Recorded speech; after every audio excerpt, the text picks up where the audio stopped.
guys, and welcome back to my YouTube channel. So for today's video I'm going to be doing a kind of like must-have or Holy Grail makeup favorites video. So I'm going to be showing you guys all of my all-time makeup favorites. They're one of my favorite videos to watch on YouTube. So I really want to do my own, and especially as I have just started doing monthly favorites. January beauty favorites was my first video, and now that it's February I thought I would do this and show you guys my kind of top favorites that I've been using for the last few years, that I use all the time, and kind of have that video as kind of like almost like a base, and then I'll be doing my monthly beauty favorites every month from that. So that will be kind of new products I'm discovering, or just kind of new items that I don't have in today. So I've been planning on filming this video for so long and I've been really excited about it. I think just the products I'm going to be discussing are products that I really love, and I love recommending them to people. A lot of them I've recommended to like friends and family already, and they've all really loved them, so I am very confident that they are really good products and I'm happy to recommend them. Of course, everyone's skin is different, everyone kind of has different preferences when it comes to makeup, so yeah, they might not suit everyone, but I do genuinely love all the products and I have used them to death, so there's nothing in there that I'm still a little unsure of. All the products I've used a lot. So I definitely have quite a big makeup collection. I tried and tested so many products, and these are the ones that I just find are my absolute favourite, that really work for my skin. So before I kind of get into all of them as well, I will mention that I have combination skin, because I think that might be kind of helpful for some of you watching and wondering, will the product suit your skin? So I don't really have kind of problematic skin. So what I mean by combination is that I have a little bit of an oily T-zone, so I have kind of a little bit of oil here and like down my nose, and then I have a kind of like more normal skin on my cheeks, but I sometimes get dry skin. But yeah, so I think kind of with the products I use, I kind of like a really luminous kind of glowy dewy look, but I also like to kind of control that shine. Yeah, so that's just kind of a little bit of background information before I talk about the products, and that might give you a little bit of an indication of whether the products will suit you. So as always, I will link all the products below, but if you are thinking of buying any of them and you want to just chat about them more before you kind of invest your money in them, don't hesitate to get in touch with me. You can leave a comment below, or if you want to like message me privately, you can do so like on Facebook, or you can just snap me. So the first product I'm going to talk about is one of my absolute favourites, and it is a highlighter. I absolutely love highlighters. I've tried and tested so many of them, and the one I'm going to talk about is kind of like a cult product. So a lot of people kind of used to talk about it, but I feel like a lot of people are like trying new highlighters now, and a few other ones have become more popular, but for me, nothing beats this one. So the highlighter I swear by is Soft and Gentle by MAC. I absolutely love this product. It is such a gorgeous highlighter. It gives like an amazing sheen, and to me, just nothing compares to this. So in terms of highlighters, Soft and Gentle is definitely one of the ones that give like a really amazing glow. And I do think there are highlighters out there that are comparable in terms of the glow they give, but that maybe don't sit as well with your foundation or your powder, or that don't have kind of a bit of colour in them, and I don't really like the tone of them. Whereas this, I feel like it kind of does everything. So yeah, the glow of it is amazing, but I also love the colour. It's a really nice kind of goldy champagne-y colour, and it just looks gorgeous with like any kind of foundation, and it's just one that really suits my skin type. But yeah, that is definitely an all-time favourite. I don't think I will ever go without this, and it lasts ages. Like, I've had that for so long. But yeah, I will link that below. So I did mention my favourite bronzer in my January beauty favourites video, so I'm not going to talk about it too much now, but I couldn't do a kind of all-time favourites video and not mention my Chanel bronzer. I absolutely love it. So I've been using and loving Chanel bronzer for years, and it's definitely one of my makeup must-haves. So it's kind of like a cream-based bronzer, so it's kind of like almost like a mousse, and I just use like a normal brush with it and just swivel it in and put it onto my face. It's quite pigmented and it just blends so nicely, and this is really nice on its own as well, like even if you don't have foundation on, just to kind of put all over your face. So now on to primers. I actually thought for quite a while what primer I wanted to feature, like which was my all-time favourite, because I have tried and tested so many primers. I'm actually trying a new one at the moment that I'm really liking so far. It's by Stila, but I didn't really want to talk about it until I like used it a little longer, because I've only been using it for about a week. So I'm going to use that more, but it might be in my next month's favourite, so stay tuned to see how I get on with that one. But yeah, I've tried and tested so many primers, and I think Especially with primers, it's so dependent on your skin type, kind of what suits you. And for me as well, I kind of tend to use different ones. So I might use one primer for during the day, another for at night, another if my skin is kind of a little problematic at the time. So yeah, I kind of like switch them up a lot, and I have quite a few that I do really like. But the one I'm going to talk about today is definitely a favourite. It's a really, really nice one, and it's good for your skin, but I also think it's one that will suit a lot of different skin tones, and it kind of gives that blurring effect. This is one of my favourite primers, and it is called Hylamide HA Blur Prismatic Blurring Surface Hydrator.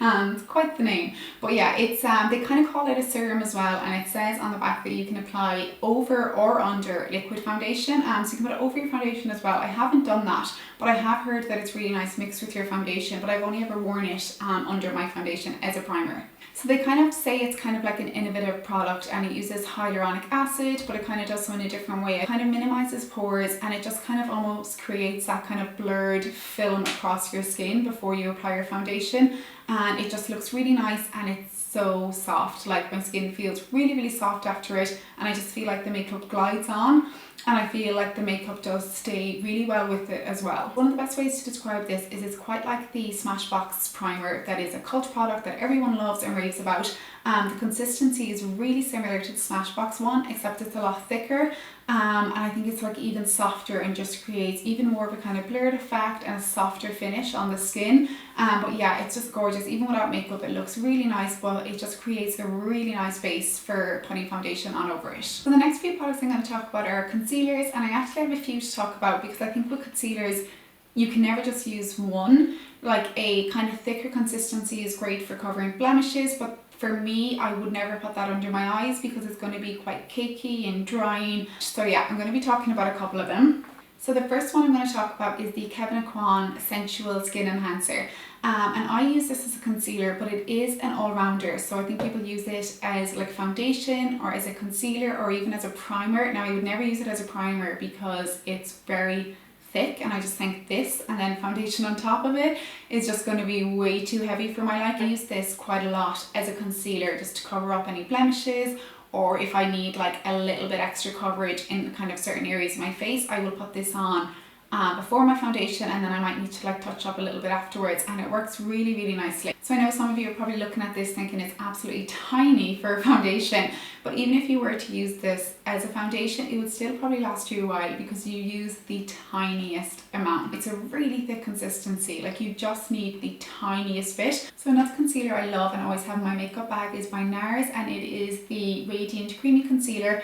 I really like this. It's a really nice consistency, and it's not too heavy, so it's lovely for kind of the areas that you just want to brighten up, like under the eyes. It doesn't cake, it blends really well with other foundations, and yeah, it's just a really nice product, and it kind of does give you like a radiant glow, especially under the eyes if you have dark circles. So the shade I use is Vanilla, and it comes in a bunch of different shades, but that's the one that I find works well for me, and it's quite light, so it's great for kind of the areas that I want to brighten up or kind of highlight. So now on to my foundation. I've tried and tested so many different foundations. I've used Armani Luminous Silk, NARS, MAC, Estee Lauder Double Wear Light, yeah, so all the kind of really popular ones I've tried, and I kind of do think that nothing really compares to the foundation I use at the moment, which is the Stila Stay All Day foundation. So I've used the Stay All Day by Stila for probably about a year and a half now, and it's probably the longest I've stuck with the same foundation, and I just love it. It's such a nice foundation, and it does exactly what it says in that it stays all day. So as I mentioned earlier, I do have a little bit of an oily T-zone, and I think even if you don't really have oily skin, a lot of people need to like touch up their makeup throughout the day. And I'm not really one for like bringing powder or concealer or makeup with me. I actually think this kind of looks nicer a couple of hours after you've applied it. It's kind of like, it looks a little bit heavy at first, but then it just kind of sinks into the skin, and it just looks so nice when it's kind of been on for a few hours, and then it just lasts all day, which I love. So I recommended this to a few people, and I actually recommended it to my sister, and she rang me the evening of the first day she wore it, and she was saying it was her first day in so long she hadn't had to top up her makeup. It just honestly does stay, like it's really, really good. As far as I know, there's actually new packaging for this. So this is the old packaging, and it actually comes with another lid, which I don't have here. and then in the lid you have kind of like a little kind of cap at the top, and then there's a concealer in there. It's an okay concealer, like it is quite good. I just tend to not use it. If you do have like a lot of blemishes, you would probably use it more, and it's good to have a concealer that really matches your foundation. But I tend to just really use like under eye concealer usually, so I didn't really tend to use that often, so that's why it's kind of not on the bottle. I don't always have it on, but yeah, it's handy that it comes with that.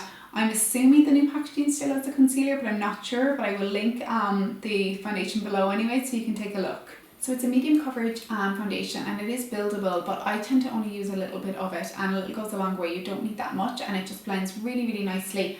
It is a matte finish, but I do find when, like I kind of mentioned earlier, that if you have it on for quite a while, it starts to kind of look almost a little bit nicer. So I kind of feel like you kind of almost do get a little bit of a dewy look after a while, and I will often wear like an illuminating primer underneath it, or you could even mix an illuminating primer in with it if you want kind of more of a dewy look. But as well with this, I know with a lot of like dewy foundations, they don't stay well, so you need to put powder on to keep it, and that kind of like ruins the dewy look and makes it more matte anyways. Whereas with this, because it does have really good stain powder, you only need a little bit of powder with it.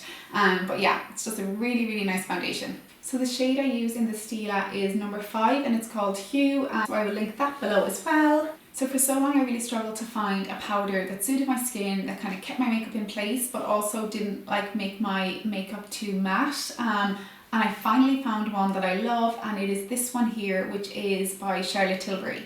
So as you can see, it is well used and well loved. I'm going to need a new one soon. But this is the Charlotte Tilbury Airbrush Flawless Finish Skin Perfecting Micro Powder, and I have it in number 2 medium. And yeah, it's just a really nice powder. When I was buying this in the Charlotte Tilbury counter in Branthamas, the guy who was selling it to me was saying to only use a little bit. You only need like a very small amount, so it doesn't kind of really change the appearance of your foundation, but it just kind of mattifies the areas you need to mattify and the areas you kind of really want your makeup to stay. It's a little bit pricey, kind of all Charlotte Tilbury things are. I've tried a few other products, and I think this is actually my favourite. I do really like it. I also have the Laura Mercier translucent powder here. This is the loose setting powder, and this one is hugely popular. Everyone seems to be talking about it, and I use this one as well. I'm not going to open it now, but you can see anyways, it's kind of loose powder there, but it's actually broken on me, which kind of annoyed me. It annoyed me before this, so I was definitely like, I prefer my Charlotte Tilbury, but yeah, it's just kind of really broken, so every time I open it, powder goes everywhere, which is annoying because there's loads left in it, so I'm not going to waste that, but it's just annoying to use at the moment. But yeah, I do really like both of these. But I think I prefer the Charlotte Tilbury, and this one is still, I think this one is 40 and this is 40 something, so there isn't a huge amount of the difference anyways. But yeah, I think the Charlotte Tilbury is my favourite. So now on to mascara, and again, I have probably tried all of the like really hyped up high-end mascaras. I've tried so many of them, and my absolute favourite is Roller Lash from Benefit. This is just the box it comes in. This is brand new. I ran out a couple of months ago, and I had a bunch of mascaras like in my makeup drawer. So I said I wouldn't repurchase it, and I would like use what I have, and I haven't even got through like half of what I have, and I still went and bought this again last week. So I haven't even used it yet. It's just fresh out of the box. But yeah, it's just a really, really good mascara. So it's called Roller Lash, so it's supposed to like really lift and kind of curl your lashes, and it really does, and that kind of lasts. So I would use like eyelash curlers a lot. Well, I used to, haven't been using them in a while, but I would use eyelash curlers, and I kind of would find like even though you'd get a really nice lift, it wouldn't really stay, whereas this kind of curls your lashes and holds it there. So if you're using this with eyelash curlers, you do get a really, really nice lasting curl that makes your lashes look so long. I'm not sure if you can see there, but it kind of has like a bit of a kind of curved brush, and apparently like the little tiny brushes on it kind of have hooks on them, so the hooks are supposed to like catch your lashes and like curl them outwards and upwards. But yeah, it just works really well. It's a really nice formula. I know the Benefit, I think they're Get Real or They're Real, probably They're Real, that makes more sense. It's like the silver one, but that's a really popular mascara from Benefit, and I used to use that before this, and I liked that, but I just found it was so hard to get off. Like I felt like my lashes were never clean, and I felt like if I wasn't like washing the mascara off properly, it was probably not good for my lashes. Whereas this one is even better than that one. and it's like easy to get off as well. Like it's not hard to wash off, so you don't have to kind of like scrub your eyelashes hard. But yeah, this is definitely better than that one, and it's definitely better than I think every other mascara I've tried. My all-time favorite brow product is Benefit Browsings. I absolutely love this. This is the new packaging though, so they've actually brought out new packaging and new shades. So they used to have light, medium and dark, whereas now they have 1 through to like 6 or 7 I think, so it's like it's in numbers now. But yeah, so this is the new one I picked up, but it's the same kind of formula, same consistency, it's just different kind of shades. So the inside is kind of more or less the same as it used to be. So you have kind of like your wax consistency here, and then you have the powder over this side, and then on bottom you have like a mini tweezers which are handy, and then you have two, like an angled eyebrow brush and then just a normal flat eyebrow brush. I knew that was going to happen. But yeah, I don't actually use those brushes, so I just use my own eyebrow brush. So this one here is by Zoeva. Actually, this is a winged liner brush, but I use it for my eyebrows. I just realised it's a winged liner brush now. But yeah, that's what I use anyways, and that works well, so that's fine. But that's what I've been using for the last while, the brush. So I linked that below as well. But yeah, I've been using this for years, and I've always just kind of used my own brushes for it. I think they're better than the little ones that are in it. I just think even a kind of like longer brush is kind of better to kind of get a grip of. I'm not really a fan of the little tiny ones, but yeah, whatever about the brushes, the product is really good. But yeah, I kind of use both of these. So I will use kind of the wax one like underneath my eyebrow, and in certain areas, but I will use the powder mostly, and I will use the powder kind of in the inner corners and on top. Sometimes I will actually use this with a pencil as well, so I will use an eyebrow pencil in some areas that I want to be kind of a little more natural and a little lighter, and then I will use this kind of everywhere else. But yeah, it's such a good product, like it's really, really good. So that is it. They are all of my must-have favorite products. Thank you so much for watching the video, and I'll see you next time.